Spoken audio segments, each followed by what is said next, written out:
Atenção mães, gestantes, especialmente aquelas de primeira viagem, sempre rola muita dúvida, né? Será que existe leite fraco? Qual será hoje o cenário no Brasil? Será que as mamães estão amamentando direitinho? Será que tem alguma técnica para facilitar? A gente convidou hoje para participar desse nosso cantinho de bate-papo e informação 3 especialistas no assunto. Eu quero apresentar para vocês de casa a doutora Regina Antunes, ela é médica pediatra. Muito obrigada, viu, doutora Regina? É um prazer recebê-la. Prazer é todo meu. A gente também recebe aqui no nosso estúdio a Lúcia Nascimento, ela é fonoaudióloga e consultora em amamentação. Tudo bom, Lúcia? Boa tarde, tudo bem? Prazer Grata também pelo recebê-la. convite, viu? E lá na ponta, já com o bebê, inclusive, ali, né, pra gente simular, ensinar algumas técnicas para você de casa, a Aline Barros, também fonoaudióloga e consultora em amamentação. Obrigada pela gentileza da presença, Aline. Boa tarde. Eu e Edu aqui estamos aqui para mostrar para as mamães. Ah, tem nome? Esse é Edu. Legal, seja bem-vindo, viu, Edu? Obrigada. Lindo, Edu, adorei a roupinha, o look do Edu. E aí a gente brinca, mas é de fato para você de casa, né, descontrair, mas também prestar muita atenção nesse nosso bate-papo, porque é nesse clima descontraído que a gente vai levando informações. E, doutora, a primeira pergunta que eu vou fazer é a dúvida de muitas mães, especialmente aquelas de primeira viagem. Existe leite fraco? Na verdade, não existe. Esse é um mito, né, que isso já vem há muitos anos. O Brasil passou por um processo de descontentamento, assim, do aleitamento, né? Há muito tempo atrás, o aleitamento ele não era promovido pelos profissionais de saúde. E isso foi começando a se resgatar no país na década de 80, 90, e tem melhorado cada vez mais o apoio e incentivo às mães. Essa é a nossa finalidade de estar aqui hoje no programa, é essa, né?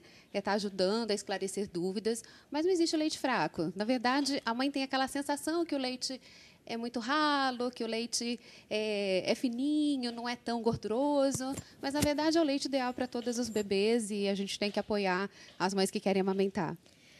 No caso das mães brasileiras, qual que é o tempo médio de amamentação? Na verdade, olha, como eu estava falando, né, a gente tem resgatado essa questão da amamentação, nessa última década houve uma melhora. Então, alguns estudos estatísticos mostram para a gente que da década de 90, em 1990 até 2008, houve um acréscimo de 1 mês e meio do tempo que as mães brasileiras amamentam. Então, pulou de 296 dias para 342 dias. Isso foi uma conquista dos profissionais de saúde, e a gente inclui também, né, todos os enfermeiros, fonoaudiólogas, os médicos, os obstetras que apoiam essa iniciativa, mas a gente ainda concorda que as mães brasileiras amamentam pouco, né? Tem que aumentar e a gente tem que aumentar um pouco, a gente tem que apoiar essas mães, a gente tem que ajudá-las de certa forma. Eu queria pedir agora, especialmente, então, para a Aline e para a Lúcia, algumas técnicas para facilitar esse processo. Porque, às vezes, a mãe, de repente, pode ter aquela impressão, meu filho não está conseguindo pegar, né, o peito, pegar a mama, eu preciso trocar a cada amamentação, de repente, os seios. Quais são as orientações? Primeiro, a gente cai na informação, né, Tati? A mãe tem que estar informada que ela não pode trocar de mama, que tem um tempo certo para amamentar, não precisa estar atenta ao relógio, o bico não racha se a posição estiver correta. Então, assim, são muitas informações para que isso ocorra, né? Então, assim, trocar de mama, não, né? Você, primeiro uma mama, em uma mamada, aí depois que o bebê suga bastante, o bebê tem que sugar para produzir o leite. Quanto mais o bebê suga, mais tem leite. Então, uma mama primeiro, depois que o bebê mamou, esvaziou essa mama, mamou bastante, é que a gente indica trocar de mama, tá? Certo. Okay. Você comentou que se a posição do bebê estiver correta, previne-se as rachaduras. Inclusive, a rachadura é um medo de muitas mães, até pela dor, pelo incômodo. Maior. Qual é essa posição, então?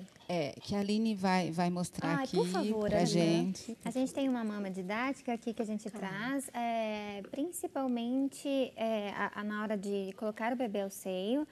Eu vou mostrar até umas posições no meu corpo. Por favor. Mas o principal motivo da gente trazer a mama é porque a mãe tem que oferecer o seio em formato com a mama em C E o bebê tem que abocanhar a maior parte da área escura do seio, que chama areola. Certo. Então, se o bebê pegar muito na pontinha, é o que causa a rachadura, tá? Então, o bebê precisa abocanhar, vir com a boca bem aberta e abocanhar a maior parte da área escura do seio. Algumas mães têm essa área muito grande, outras bem pequenininhas. Então, o máximo que conseguir colocar essa área escura dentro da boca do bebê é o ideal, previne a rachadura. tá? E a posição do bebê, a principal é que ele esteja todo virado para a mãe, tá? A maioria das mães colocam o bebê assim e a vira o cabeça rostinho, fica torta. verdade. É ruim da gente engolir, as pessoas podem tentar em casa até virar a cabeça e tentar engolir assim, é um pouco incômodo. E dificulta para o bebê também manter a pega correta. Então, sempre todo virado para a mãe, barriga com barriga, cabeça alinhada com o corpo, que é geralmente como a gente deglute, engole, né?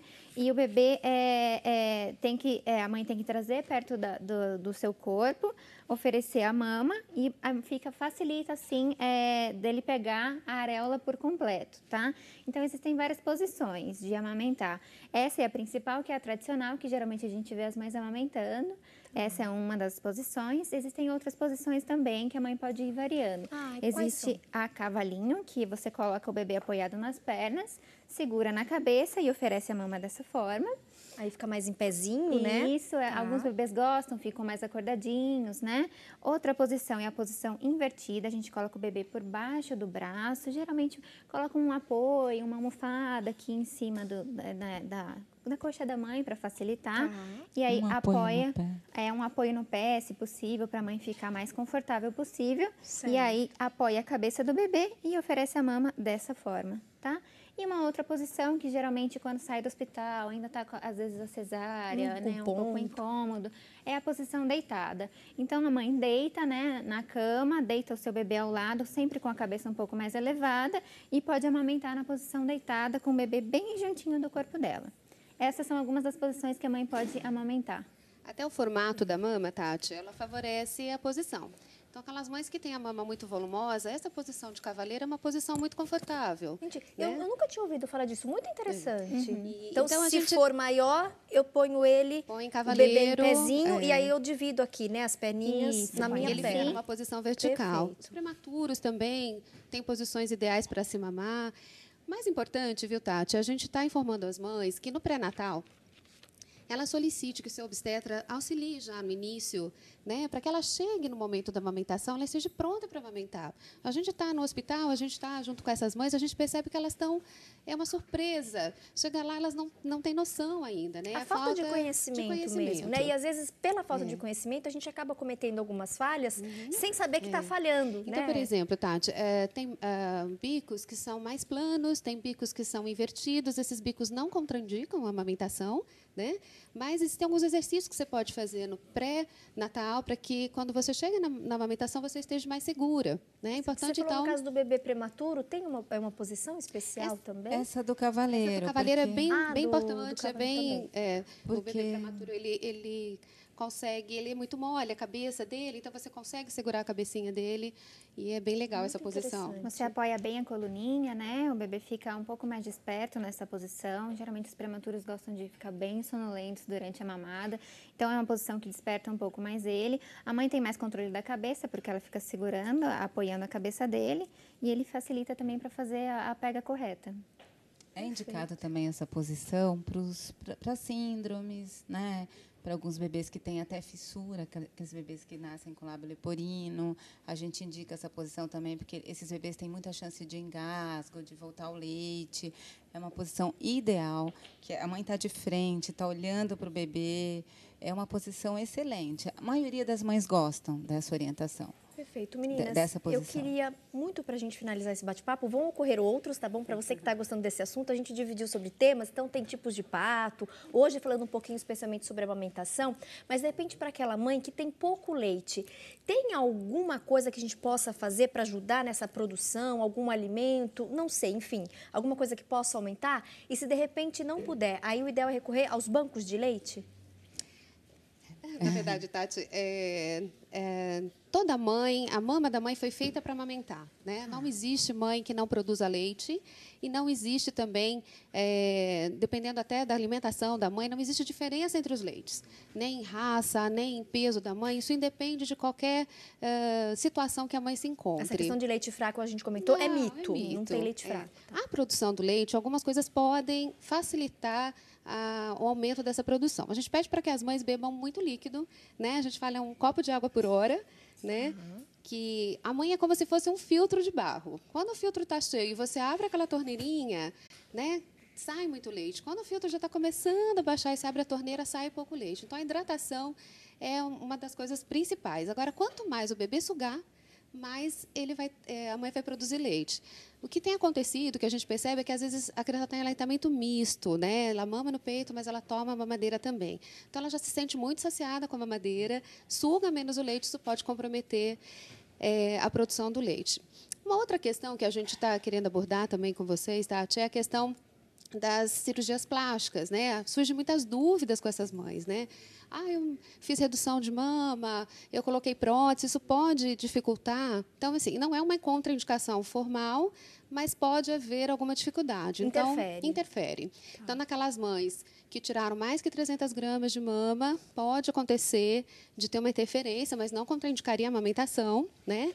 E mesmo as mães que colocam silicone, dependendo da posição que esse silicone foi colocado, então, se ele foi colocado pela areola, né, ele pode atrapalhar um pouco na hora da amamentação, mas não contraindica também. Mas eu acho que as mamães têm que pensar, né, em que a prioridade talvez seja o bebê, né? Em relação falando ao contrário, as mães que têm muito leite, que você comentou do banco de leite, é super importante, as mães que têm muita produção, se elas tiverem vontade de doar esse leite. E a maioria dos municípios tem, Tem, né? exatamente. Temos um próximo aqui, em Campinas, na maternidade de Campinas, existe um banco de leite que ela oferece apoio a essas mães.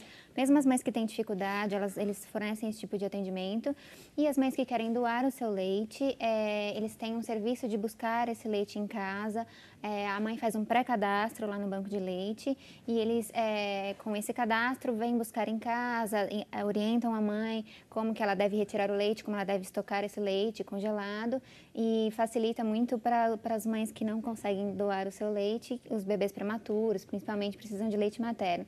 Então, é um ato super rico para essa mãe que tem bastante leite poder doar. Um tremendo de um ato de amor, viu? E a gente sempre fala aqui de amor, de solidariedade, de estender a mão. Então, você, mamãe, que está com bastante leite, ajude, né? De repente, esses outros filhos, essas outras mães que estão tendo um pouquinho de dificuldade. Eu queria só reforçar, então, procure na sua cidade informações sobre banco de leite. Muitas cidades também têm grupos que oferecem cursos sobre, né, para esclarecer mesmo. Porque a mamãe, a gestante, ela tem muita dúvida, acaba gerando, né, inclusive muita curiosidade. Então, você que está em casa, em Vinhedo, né, nós temos também uma ação. Passa os contatos, por favor, então, para o pessoal da região. E eu peço para que você de casa também procure aí na sua cidade, no seu estado, porque a maioria dos municípios tem ações semelhantes. Aqui, de repente, o pessoal de Valinhos, Vinhedo, onde e como procurar? Olha, eu vou deixar um contato, né, que é o 99211-3584. 99211-3584. Os contatos a gente pôs no vídeo também. Isso, por favor, porque assim, é extremamente importante esse apoio, né, de a mãe saber que ela tem uma referência, que ela pode sanar essa dúvida tão angustiante no momento assim único da vida dela e tão especial, né? E às vezes pode entrar em contato. O conhecimento já vai, né, sossegar aquele coração. E informar, ensinar, isso que é importante. A gente tem uma página no Facebook também do Grupo Mami. Como é que vocês estão no Facebook para as nossas internautas? Chama Grupo Mami, é um grupo de apoio, exatamente. Lá tem as informações, as mães podem procurar, fazer perguntas, fiquem bem à vontade, tá? Tem um e-mail também, grupomamebrasil@gmail.com, grupomamebrasil@gmail.com. Doutora Regina Antunes, pediatra, Aline Barros e a Lúcia Nascimento, elas são fonoaudiólogas e consultoras de amamentação. Agradeço demais a presença de vocês e quero muito que vocês voltem numa outra oportunidade para a gente falar mais, porque eu tenho certeza que a gente vai esclarecer muitas mães que estão em casa e às vezes um pouquinho ansiosas, né? Esse período mexe muito até a questão dos hormônios. Então, acho importante a gente, quanto mais informação passar, melhor. Nós que agradecemos. Nós que agradecemos, viu? Muito Até obrigada. breve, então. Até breve. Até breve.